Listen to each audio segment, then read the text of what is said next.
Hello, Gremlins! Today is the 1-year anniversary of my first YouTube upload.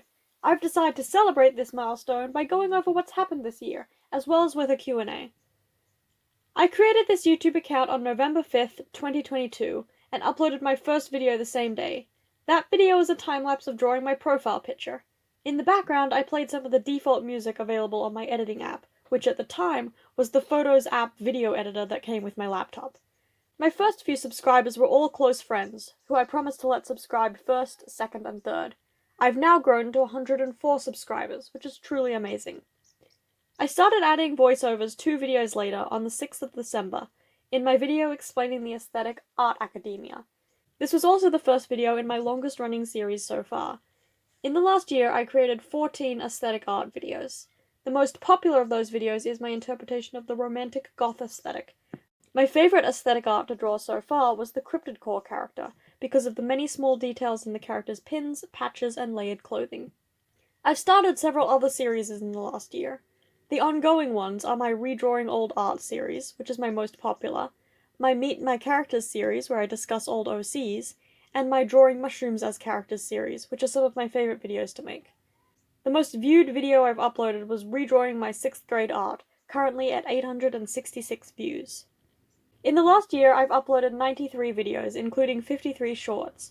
While I don't enjoy making shorts as much as I enjoy long-form content, they are favoured in the YouTube algorithm, so I've made use of them to grow. The most popular short is Villain Core, an aesthetic introduction.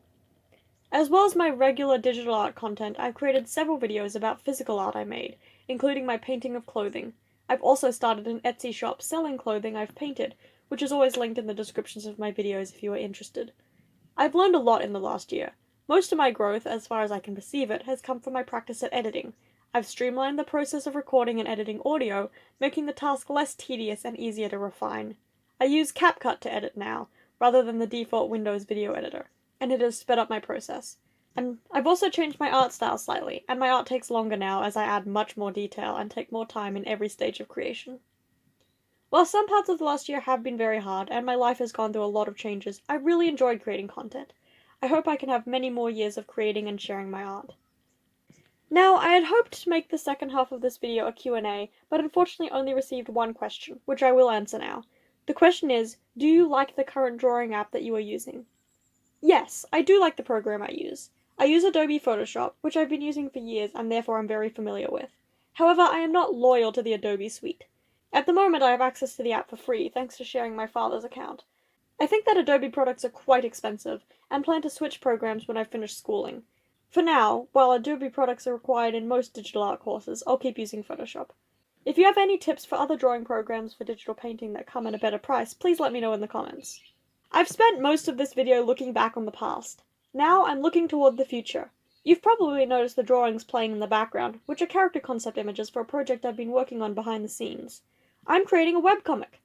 More information will be coming out about this project when I'm ready. For now, all I'll say is that it is a hopefully cozy, short story set in a fantasy world, with 2 main characters, emotional growth, and magic. The comic will be a practice project, only a few episodes long, as it is my first proper attempt at using this storytelling medium. Stay tuned to hear more about this story soon. Thank you all for watching this reflection video. Thank you also for joining me in the last year, and I hope you enjoy sticking around for more. Until next time, bye!